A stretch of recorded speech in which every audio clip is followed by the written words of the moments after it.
This is the Gospel of John, chapter 19, read from the Common English Bible, which is the one that I read from in the sanctuary. Then Pilate had Jesus taken and whipped. The soldiers twisted together a crown of thorns and put it on his head and dressed him in a purple robe. Over and over they went up to him and said, "Greetings, King of the Jews," and they slapped him in the face. Pilate came out of the palace again and said to the Jewish leaders, "Look, I'm bringing him out to you to let you know that I find no grounds for a charge against him." When Jesus came out, wearing the crown of thorns and the purple robe, Pilate said to them, "Here's the man." When the chief priests and their deputies saw him, they shouted out, "Crucify! Crucify!" Pilate told them, "You take him and crucify him. I don't find any grounds for a charge against him." The Jewish leaders replied, "We have a law, and according to this law, he ought to die because he made himself out to be God's son." When Pilate heard this word, he was even more afraid. He went back into the residence and spoke to Jesus, "Where are you from?" Jesus didn't answer. So Pilate said, "You won't speak to me? Don't you know that I have authority to release you and also to crucify you?" Jesus replied, "You would have no authority over me if it had not been given to you from above. That's why the one who handed me over to you has the greater sin." From that moment on, Pilate wanted to release Jesus. However, the Jewish leaders cried out, saying, "If you release this man, you aren't a friend of the emperor. Anyone who makes himself out to be a king opposes the emperor." When Pilate heard these words, he led Jesus out and seated him on the judge's bench at the place called Stone Pavement, in Aramaic Gabbatha, and it was about noon on the preparation day for the Passover. Pilate said to the Jewish leaders, "Here's your king." The Jewish leaders cried out, "Take him away! Take him away! Crucify him!" Pilate responded, "What?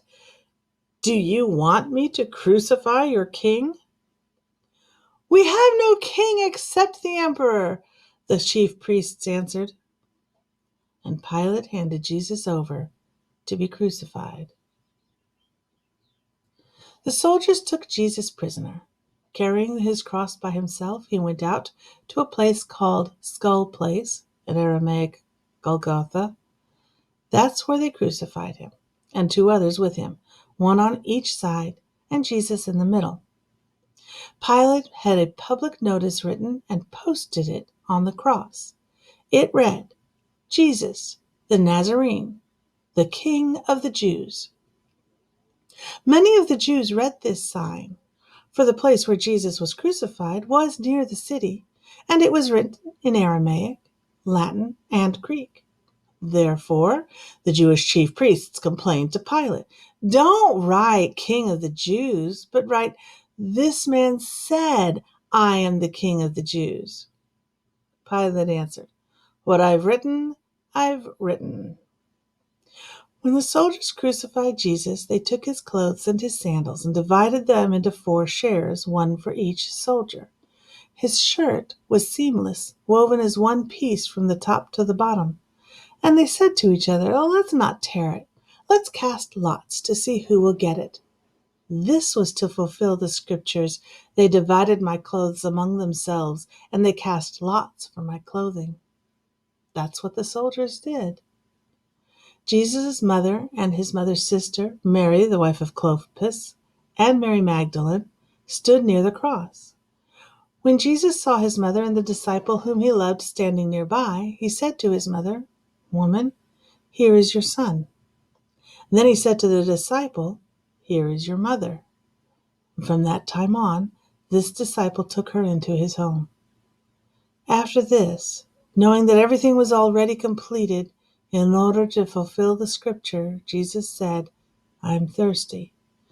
A jar full of sour wine was nearby, so the soldier soaked a sponge in it, placed it on a hyssop branch, and held it up to his lips. When he had received the sour wine, Jesus said, "It is completed." Bowing his head, he gave up his life.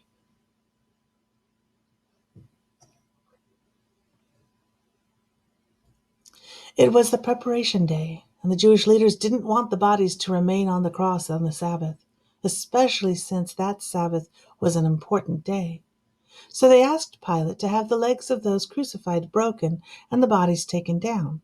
Therefore, the soldiers came and broke the legs of the two men who were crucified with Jesus.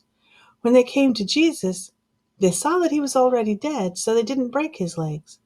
However, one of the soldiers pierced his side with a spear, and immediately blood and water came out. This one who saw this has testified, and his testimony is true. He knows that he speaks the truth, and he has testified so that you can also believe. These things happened to fulfill the scripture. They won't break any of his bones. And another scripture says, they will look at him whom they have pierced. After this, Joseph of Arimathea asked Pilate if he could take away the body of Jesus. Joseph was a disciple of Jesus, but a secret one because he feared the Jewish authorities. Pilate gave him permission, so he came and took the body away. Nicodemus, the one who at first had come to Jesus at night, was there too. He brought a mixture of myrrh and aloe, nearly 75 pounds in all. Following Jewish burial customs, they took Jesus' body and wrapped it with the spices in linen cloths.